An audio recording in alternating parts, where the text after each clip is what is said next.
5 months ago, Greece lost one of its most treasured icons. And no one saw it coming.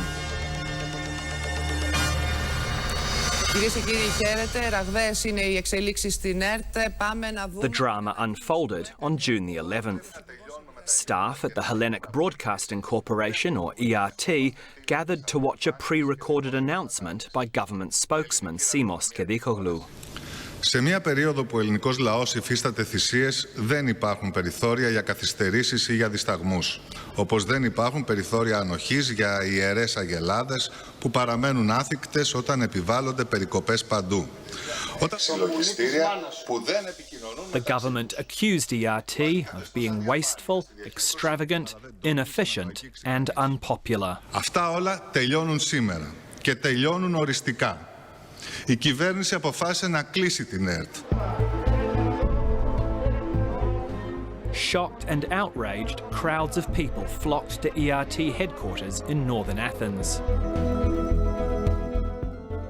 ERT covered its own demise live. Εδώ λοιπόν Έλλη μαζεύεται όλο και περισσότερος κόσμος. Πρέπει να σας πω ότι η Μεσογείων σχεδόν έχει κλείσει η κυκλοφορία, καθώς έρχονται από παντού αυτοκίνητα με οικογένειες που έρχονται εδώ να δηλώσουν τη συμπαράστασή τους στους εργαζόμενους στην ΕΡΤ. It's one of the greatest day of my life because I saw the reaction of the people and I could not believe it. They could not stand that the public television would close after 75 years in such a manner. I mean, it was really like in the dictatorship. Just before midnight, and without any warning, a studio guest was cut off mid-sentence. After more than 70 years on air, the government had pulled the plug.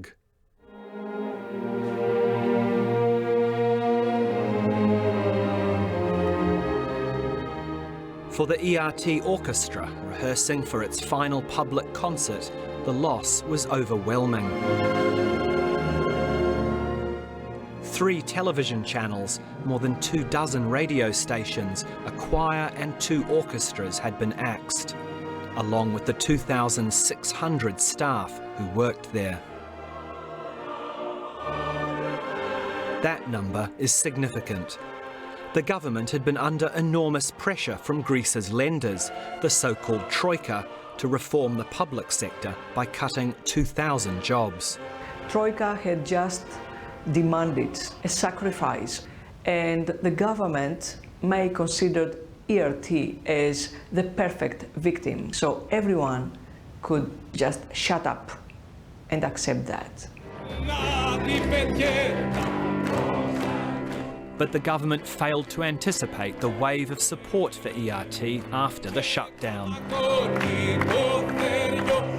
In the days that followed, ERT resumed broadcasts via satellite with help from the European Broadcasting Union, and protests outside the studios triggered a political crisis, with one of 3 coalition parties withdrawing from the government. The staff decided to stay put.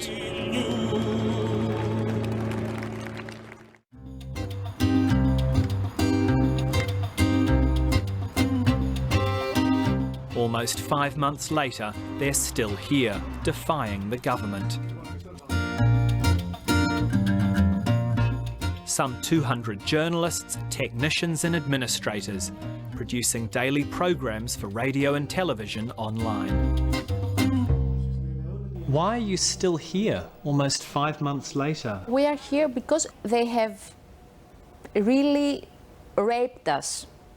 They raped our values, they raped our personalities, they raped our rights, everything. If we leave, it's like we legitimize them. When breakfast show presenter Marilena Katsimi arrives for work, she finds her colleagues have spent the night here. No, you've been sleeping here? Yeah. There were rumours last night that police would evict them. Were you also sleeping here last night? Of course. Of course. It's just what you do. Actually, we are waiting for this police to come. 4 months now. Guys, we came the wrong way, I'm sorry. It's all blocked here because... This is a blockade for the police. Yes, here, you see? I didn't know. Right here, so usually we used to go this way, but now we have to go a floor down and then walk the other way so we can reach the studios. But at least the police won't get up here. Yeah, because we have many entrances here in Earth, so we don't know where they're going to come from, so we're trying to be safe. Nobody working here gets paid anymore. ERT is self-managing and staffed with volunteers. Off to work we go. Unfortunately, this amazing work ethic has come too late. Was it overstaffed? Yes, certainly. Vaso Morali runs the Greek radio program at SBS in Sydney, but worked at ERT for almost 30 years. She says it was plagued by cronyism because governments appointed most of the people working there. Including myself. You were also a political appointment. Yes, because at the time I went to ERT in 1982, there were no other ways to be there apart from being appointed by the government. Morali blames ERT's many failings on too much government interference on the one hand and staff resistance to reform on the other. Usually we used to work about 4 or 5 people out of 10. I mean, really working. And what were the others doing? Wandering around or pretending that they were working for years, yes.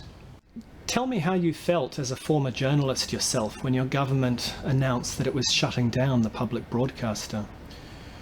Well, it wasn't a decision that I would agree with. On the other hand, you couldn't reform easily the old ERT. You had to start from scratch.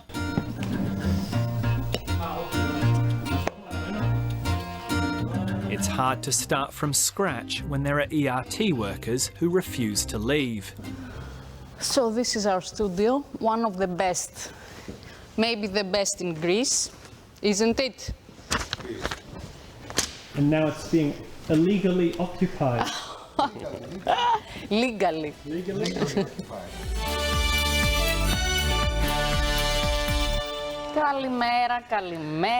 Καλημέρα. Νικό. Τι έγινε? Τι κάνεις? But in August, many of ERT's workers found a new employer just a few kilometres down the road. Welcome to the makeshift home of Greece's new interim public broadcaster, DT. Is it different to your old dressing room? Yeah, this is sort of a bit like, you know, camping. Camping.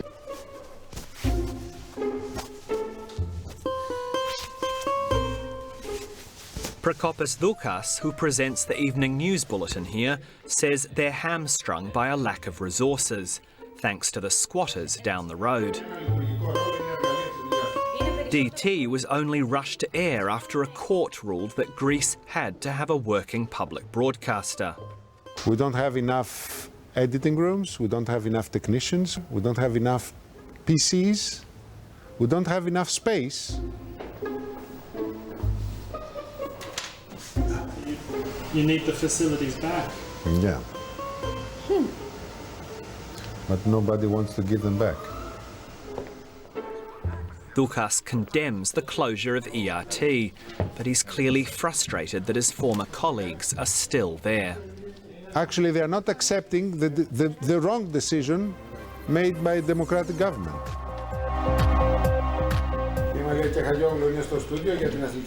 Even if some parts of this decision were illegal, and this is going to be judged in court, the fact that it is illegal cannot be decided by some people fighting inside the building. Actually, the building and the infrastructure of ERT belong to the Greek people. They do not belong to the employees. Political divisions in Greece are now mirrored in this bizarre split between rival public broadcasters. government politicians boycott programs on ERT, while the opposition won't appear on DT. The interim public broadcaster has panels from the government, and ERT has panels from the left-wing parties. Yes, you are right. It's a pretty crazy situation in Greece. Yeah.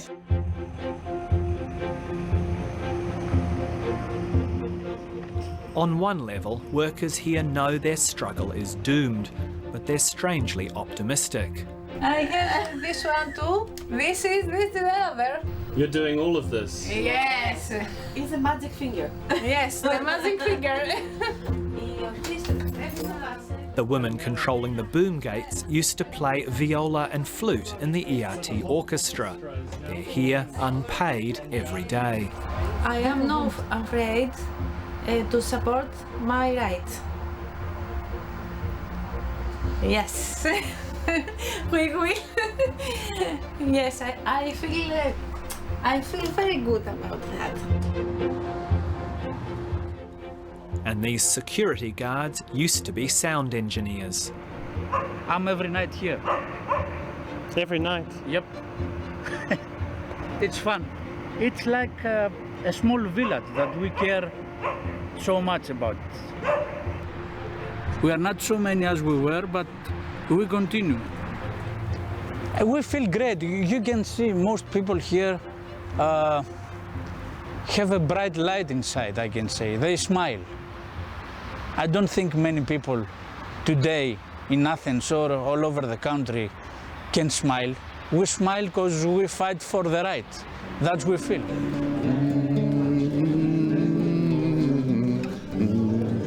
There's a lot of talk of axioprepia, or dignity. At a time when material wealth and even a social safety net have proved illusory, dignity is an end in itself.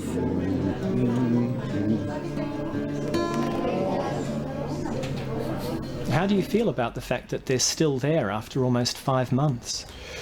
I think they're harming their own interests, and they're harming the case of a public broadcaster in Greece. So can we expect to see the police anytime soon evicting the workers? That's not something that is my responsibility. I cannot say anything about that.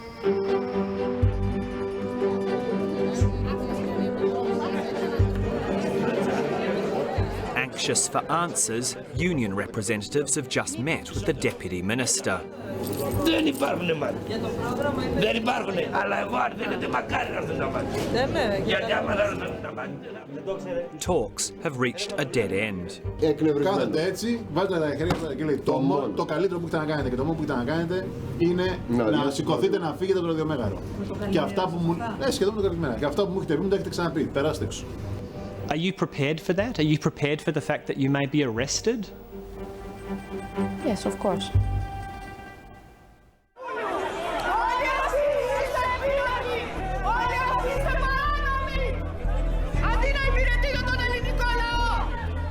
Before dawn on the 7th of November, riot police massed outside ERT and sealed off the studios.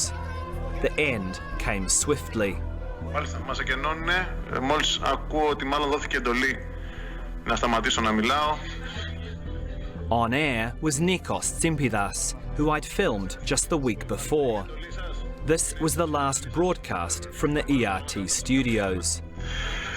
Κάπου εδώ κλείνουμε, αγαπητοί ακροατές. Η φωνή της ελληνικής ραδιοφωνίας σιγεί. Τα μικρόφωνα αυτά κλείνουν.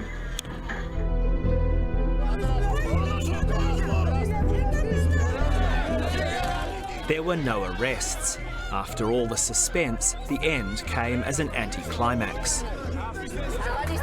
The government says a new permanent broadcaster will be up and running early next year. And what sort of public broadcaster would you like to see in the future, and how would it be different? I've said that my dream is that when the minister calls the director of news of the public broadcaster, the director of news feels free to hang down the phone. That's my idea.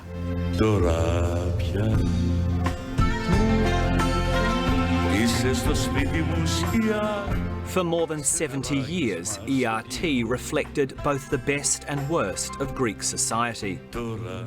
ERT was a significant part of every family, every single family in Greece for many decades. Few have faith in the government's promise of a stronger, more independent public broadcaster. But in these times of social and economic turmoil, surely it's needed more than ever. A public radio and television broadcaster is not something that belongs to the government. It belongs to the people. It's public. We have the obligation to build up a new ERT because it belongs to the people. It's necessary for the society. It's necessary for the Greece as an existence.